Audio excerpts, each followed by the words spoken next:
Hello everyone, what you're about to watch is a free clip from this week's Final Word show. I know the game wasn't great, but we're going to try our best to lift your spirits. 60 minutes after every single Liverpool match on the RedmenTV.com. If you like it, go over there and watch the full show. The bottom seven are Sunderland, Hull, Palace, Borough, Swansea, Leicester and Bournemouth. In 11 games against them, Liverpool have conceded 19 goals. In that record, won 6, drawn 1, lost 4, scored 27, conceded 19. That it tells you. So we scored 27, conceded 19. Was that? Yeah, it's it's simply not good enough. It was addressed to Klopp. That's something that we need to get better at. But where I think this is where we fall down is this Liverpool side don't. And this has been a Liverpool problem since almost as long as I've been a Liverpool fan, and it was bigger in the noughties.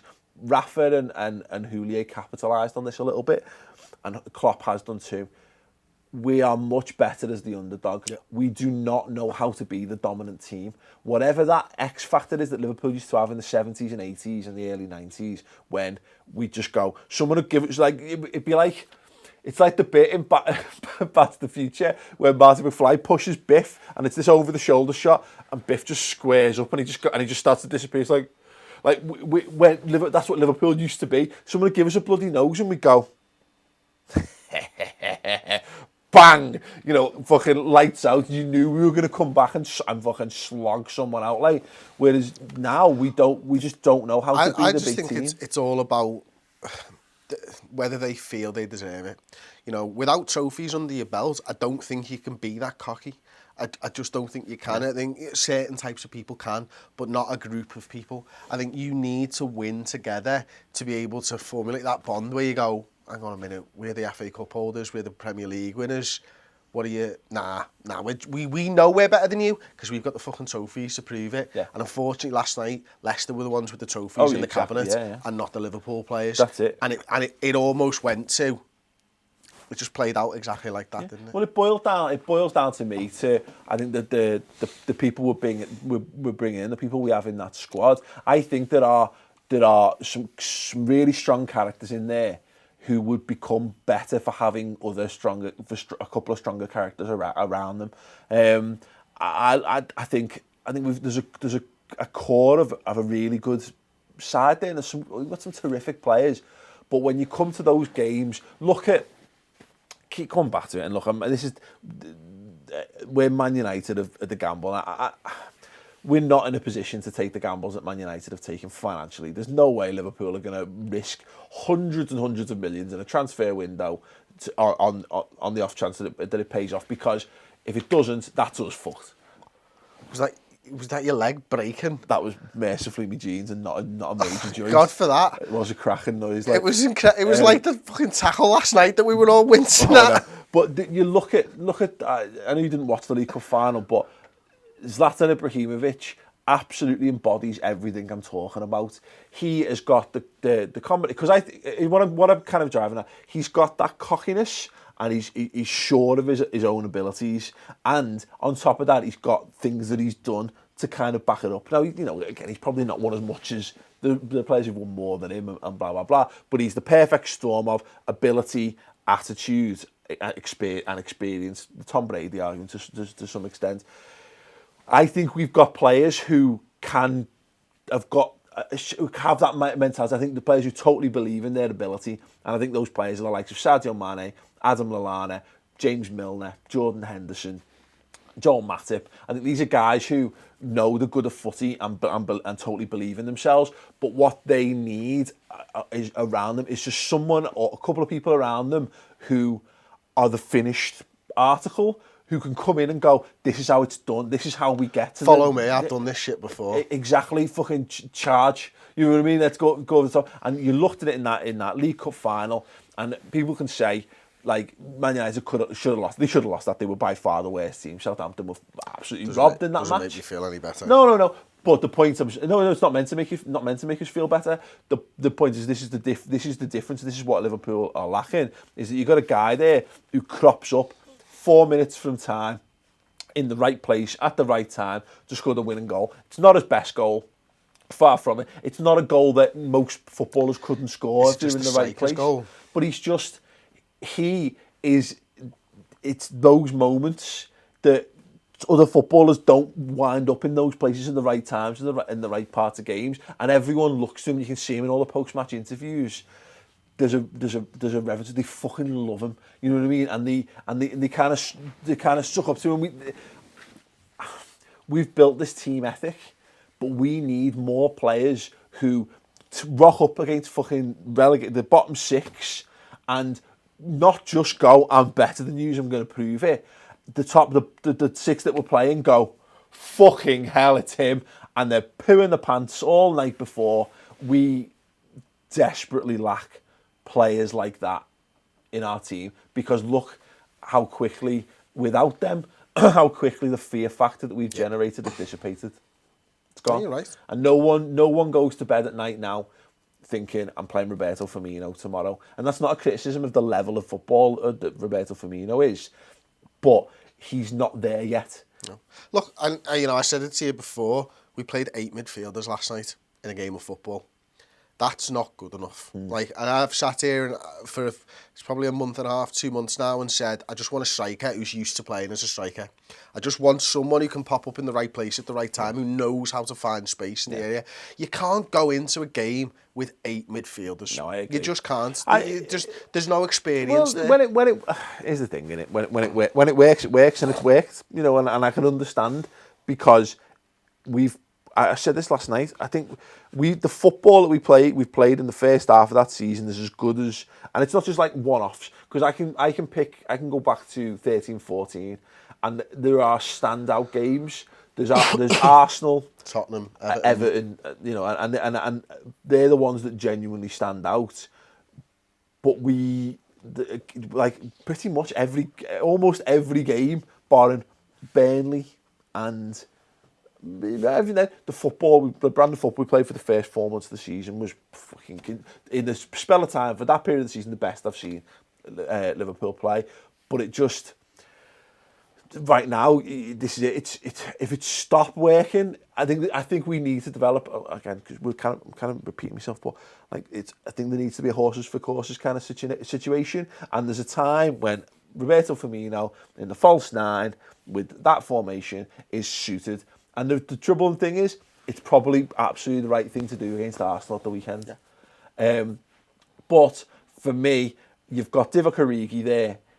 And I know, look, he had a little glut of goals without performing particularly well, which I think is actually really telling to his quality, that he can score goals when things aren't going well. I think we need to develop a formation and a system that gets the best out of him, because exactly what you're saying. There's Daniel Sturridge. I just think Daniel Sturridge is done. He might prove me wrong between now and the end of the season, and I fucking genuinely hope he does. But Divock Origi needs games. He's only going to get better the more football he plays. We need to develop a system where we've got him getting the best out of him, because he could be that total package. He's 6 foot something, pacey as fuck. Oh, sticking to him last night. He's got a great touch. He's got a fantastic eye for goal. He's got a trick in him. We need to find, that needs to be something. And I'm hoping, as I think, hopefully we saw it with the substitutions.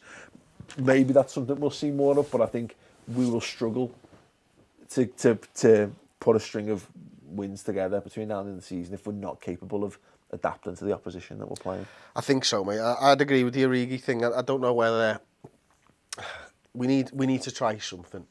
You know, 2 weeks ago I wouldn't have said no, I'd keep it the same, but clearly something's not working. And we need to change it to try. We've got some big games coming up, and this is not, again, expression of the fucking last 2 months, not a baby out with the bathwater kind of scenario. It's just that has its merits, and it has its uses, and it has its times. We've seen it; it's been great, and because you can't write off the Spurs performance, and the Chelsea performance was improved. Man City, Manchester United. We've put in some great performances using that, even when we've been struggling for form in general. But that exactly what I've said there. If it's not quite working, and if we've not quite got the personnel at any given point, develop a different system. Let's see it. Let's try something else and see what we can get working. Because if we are, we could have touched lucky. What Leicester had last season was just a massive stroke of luck, and that was all their best players stayed fit all season, pretty much. We haven't had that luck, so I think we do need to be a little bit more pragmatic between now and the end of the season if we want to have top 4 ambitions. Yeah, I think so. I think look, we're in a massive fight now if we want to get top 4, and I think top 4 this season is very, very important, and probably more important this year than any other year, because the strength of the Premier League is so high now. Yeah. That I think if we miss out a game, we're going to really struggle with the vision of this Liverpool's team and the vision of these owners of how we're going to get to the top table. And I think the longer we're out of the Champions League, the harder it becomes for us. We're not going to go out and buy a world-class striker already, but even those second-tier talents, like, this has been a few years now, lads, and you still haven't done anything. Well, so am I coming in for this project or not? The problem we've got, the real problems that we're faced with is if we don't finish in the top 4, it will ultimately be because we don't deserve to be in the top 4, that we're not good enough to be in the top 4. And there's a certain degree that way you kind of got to shrug your shoulders. The real issue for me is that if we squeak into 4th, are we still really good enough to be in the top 4? Because what I'm kind of driving at is that if you'd argue that, because if you're not, the arguments should be... I tell you what, maybe let me try and explain this. I think we're good enough to be in the top 4, but are we good enough to be in the top 4 and play Champions League the next season? That's where at that point I think, well, definitely not now. We'd need to, because I think we'd need a significant improvement next season. That is a big step up. I'm wondering, and this is horrible because I hate the fact that you've got to, I'm just thinking out loud, and I hate the fact that this is what the season's like, but that's kind of what footy's like, isn't it? That you wonder whether you need to, so it was mentioned in commentary about being battle hardened and being resilient and building up a tolerance to the amount of football that you have to play. And this team's and this squad are a little too soft. If they need to have these seasons where they don't have a fucking ton of games, because when we have a ton of games we fall to bits. The best teams are capable of playing 50 plus games a season and still competing. And I know the competitiveness of the Premier League makes that more difficult because you're now battling with 6 teams for 6 or 7 teams. It's not the 6 teams that we're worried about though, is it? It's the fucking ones lower down that we should be beating. But what I mean is that because you've got to be on it at all times. You know what I mean? I think the days of we used to say that the 4th place, the team that finishes 4th is the least shit of the good teams. That's not the case anymore. I think you've got, 4th, you've got to be fucking boss to be 4th now, because if we finish 4th, as we've said before, it means that one of Arsenal, City, United or Spurs is going to finish outside the top 4, and there's every case that all of those teams are better than us this season. You know what I mean, in terms of how they're performing and stuff. My big fear is that it would be a massive... Is the core of this team ready for that step up? Don't get me wrong, I'd much rather see it and test us by actually having it. But that's the fears that start to run into your mind is, are you almost better having a season in the Europa League again to not for me. No, I know. I don't want that. I can't be fucked with all the fucking shit. It's not that. It's, as I said before, it's about the quality of play that we're going to attract. And even if you are looking for young talent, you've got to be seen to be moving in the right direction. We've been below the top 4 for far too long, 3-4 seasons. You know what I mean? All right, we had the 1 in the Champions League, but we did absolutely nothing. From the last 8 years, how many times we've been in the Champions League? Is it once? It might be twice. It's not good enough, and you're looking to develop your career at Liverpool, or you're looking maybe, I can't really, these aren't moving anywhere, they're just staying still, and they're spending a lot of money to stay still, and we need to start spending money to go up the league table. That's the thing, is we're going to have, if we don't do that, we might have to overcompensate this summer. Okay, if you enjoyed that and you want to watch the full show, you can click this button right here, take you through to the redmentv.com. Subscribe, it's completely free for the first month. Try it, like it, love it, and if you don't, you can cancel it and you won't be charged. If you do like it, just £2 a month, which is basically fuck all, isn't it? We hope to see you over there. Ta-ra.